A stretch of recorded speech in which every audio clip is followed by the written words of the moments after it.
بسم اللہ الرحمن الرحیم الحمد للہ نحمدہ ونصلی علی رسولہ الکریم رب اشرح لی صدری ویسر لی امری واحلل عقدۃ من لسانی یفقہوا قولی۔ ان آیات میں مرنے والے کی وصیت کا ذکر ہے۔ اعوذ باللہ من الشیطان الرجیم، بسم اللہ الرحمن الرحیم۔ کتب علیکم اذا حضر، فرض کیا گیا تم پر، اذا حضر جب حاضر ہو، احدکم الموت تم میں سے کسی کو موت، ان ترک خیرا الوصیۃ بشرطے کہ کچھ مال چھوڑے تو کیا فرض کیا گیا؟ وصیت، وصیت، للوالدین ماں باپ کے لیے، والاقربین اور رشتہ داروں کے لیے، بالمعروف انصاف کے ساتھ، حقا علی المتقین یہ حق ہے پرہیزگاروں پر۔ فمن بدلہ پھر جو کوئی بدل ڈالے اس وصیت کو، بعد ما سمعہ بعد اس کے کہ جو سن چکا، فإنما إثمه على الذين يبدلونه تو پس بے شک اس کا گناہ انہی پر ہے جنہوں نے اس کو بدلا۔ ان اللہ سمیع علیم بے شک اللہ سننے والا جاننے والا ہے۔ فمن خاف من موص جنفا پھر جو کوئی خوف کرے وصیت کرنے والے سے، جنفن طرفداری کا، او اثمن یا گناہ کا، فاصلح بینہم تو پھر ان میں باہم صلح کرا دے، فلا اثم علیہ تو اس پر کچھ گناہ نہیں۔ ان اللہ غفور الرحیم بے شک اللہ بڑا بخشنے والا نہایت مہربان ہے۔ یہاں پہ جو لفظ وصیت ہے، وصیت ہر اس چیز کو کہا جاتا ہے جس کے کرنے کا حکم دیا جائے، خواہ زندگی میں ہو یا مرنے کے بعد کے لیے، لیکن عرف میں اس کام کو کہا جاتا ہے جس کے کرنے کا حکم موت کے بعد کے لیے ہو۔ یہاں پہ جو لفظ خیر آیا ہے، خیر کے بہت سارے معنی ہیں، لیکن یہاں پہ مال کے معنی لیے جائیں گے۔ تو شروع اسلام میں جب تک میراث کے حصے شرع سے مقرر نہ ہوئے تھے تو یہ حکم تھا کہ اس ترکہ میں سے، یعنی جو مرنے والا اپنا مال چھوڑ کر جا رہا ہے، اس میں سے 1/3 میں مرنے والا اپنے والدین اور دوسرے رشتہ داروں کے لیے جتنا جتنا مناسب سمجھے وصیت کر دے۔ اتنا تو ان لوگوں کا حق تھا، باقی جو کچھ رہتا وہ سب اولاد کا حق ہوتا تھا۔ تو اس آیت میں یہ حکم مذکور ہے کہ تم پر فرض کیا جاتا ہے کہ جب کسی کو موت کے آثار نزدیک ہونے لگے، بشرطے کہ مال بھی چھوڑتا ہو،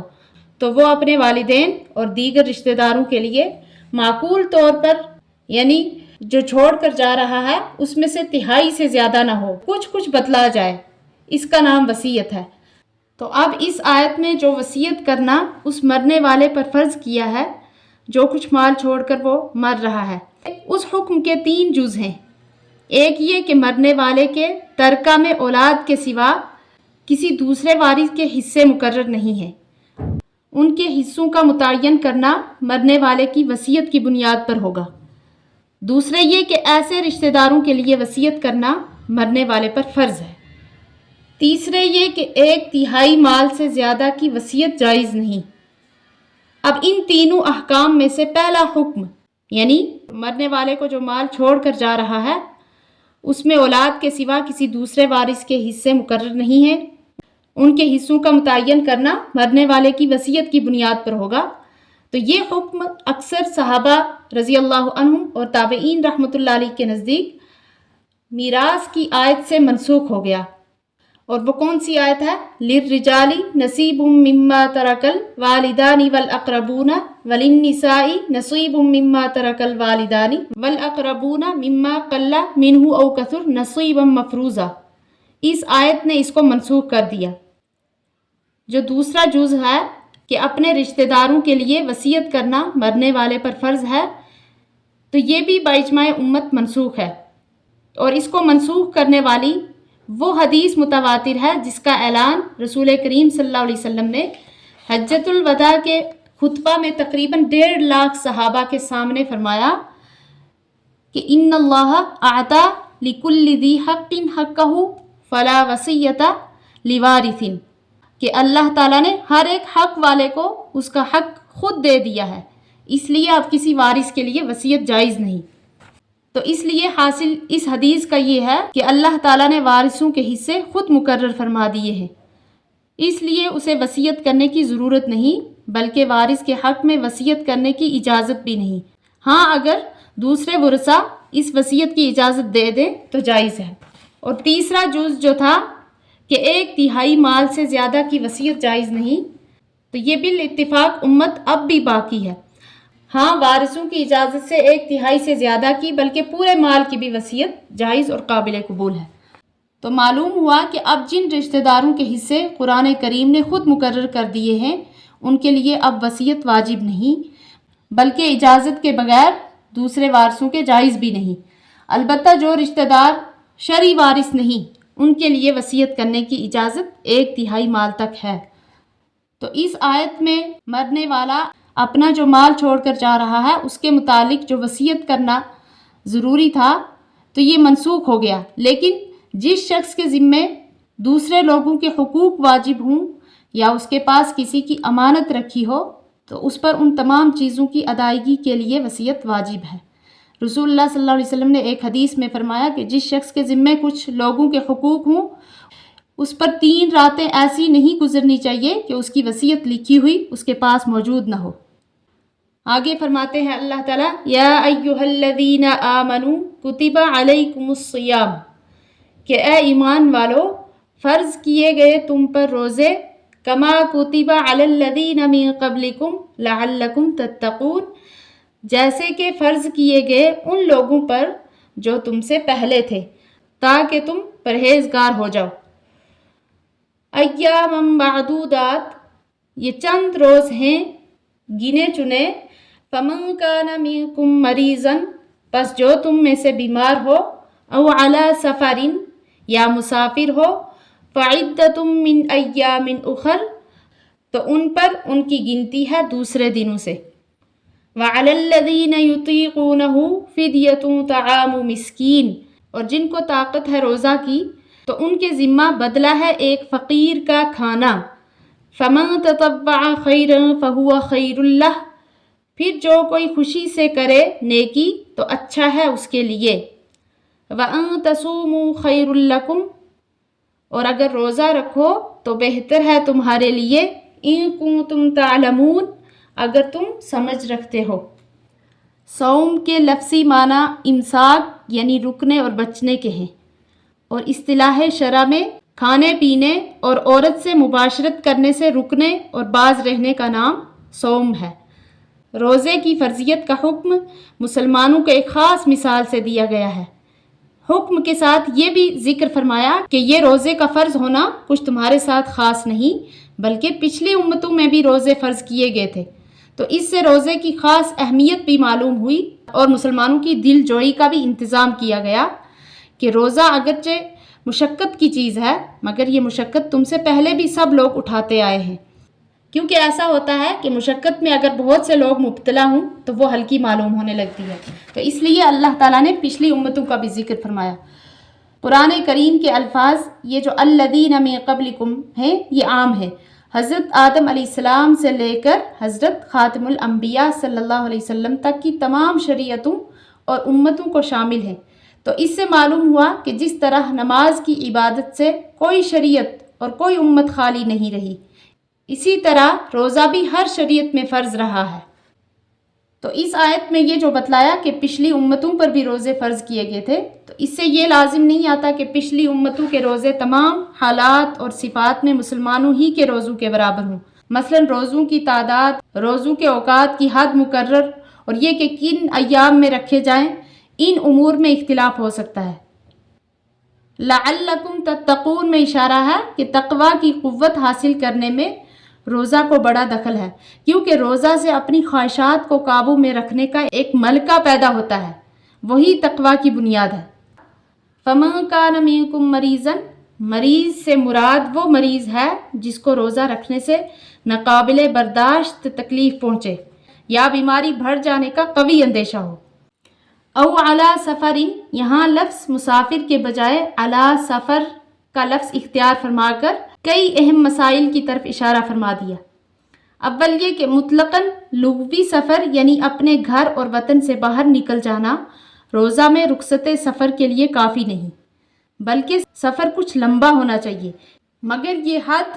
کہ سفر کتنا لمبا ہونا چاہیے قرآن کے الفاظ میں یہ ذکر نہیں ہے۔ رسول کریم صلی اللہ علیہ وسلم کے بیان اور صحابہ رضی اللہ عنہ کے تأمل سے امام اعظم ابو حنیفہ اور بہت سے فقہا نے اس کی مقدار 3 منزل یعنی وہ مسافت جس کو پیدل چل کر 3 روز میں بآسانی اس کو طے کر سکتا ہو، اس کو سفر قرار دیا ہے۔ اور بعد کے جو فقہا ہیں انہوں نے میلوں کے حساب سے 48 میل لکھے ہیں۔ اب دوسرا مسئلہ یہ ہے کہ اسی لفظ علی سفرین سے یہ نکلا کہ وطن سے نکل جانے والا مسافر اسی وقت تک رخصت سفر کا مستحق ہے جب تک اس کے سفر کا سلسلہ جاری ہے، اور یہ ظاہر ہے کہ آرام کرنے یا کچھ کام کرنے کے لیے کسی جگہ ٹھہر جانا مطلقاً اس کے سلسلہ سفر کو ختم نہیں کر دیتا جب تک کوئی متعدد بھی مقدار قیام نہ ہو، اور اسی متعدد بھی قیام کی مدت نبی کریم صلی اللہ علیہ وسلم کے بیان سے ثابت ہوئی کہ 15 دن ہے۔ یعنی کوئی شخص کہیں پر سفر کر کے گیا اور وہاں پہ 15 دن رکنے کا اس نے ارادہ کر لیا ہے تو اب وہ مسافر کے حکم میں نہیں رہے گا۔ تو جس طرح گھر پہ اس کے لیے روزہ رکھنا فرض ہے، اسی طرح اب سفر میں بھی فرض ہوگا۔ اس سے یہ بھی مسئلہ نکلتا ہے کہ کوئی شخص 15 دن کے ٹھہرنے کی نیت ایک جگہ نہیں بلکہ کافی سارے شہروں اور بستیوں کی کرے تو وہ بدستور مسافر کے حکم میں رہ کر رخصت سفر کا مستحق رہے گا، کیونکہ وہ علی سفرین کی حالت میں ہے، یعنی وہ مسافر ہی ہے۔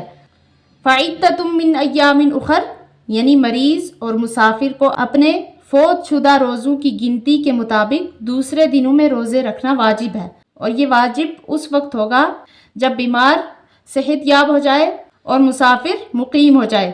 تو اگر کوئی شخص اتنے دن سے پہلے ہی مر گیا تو اس پر قضا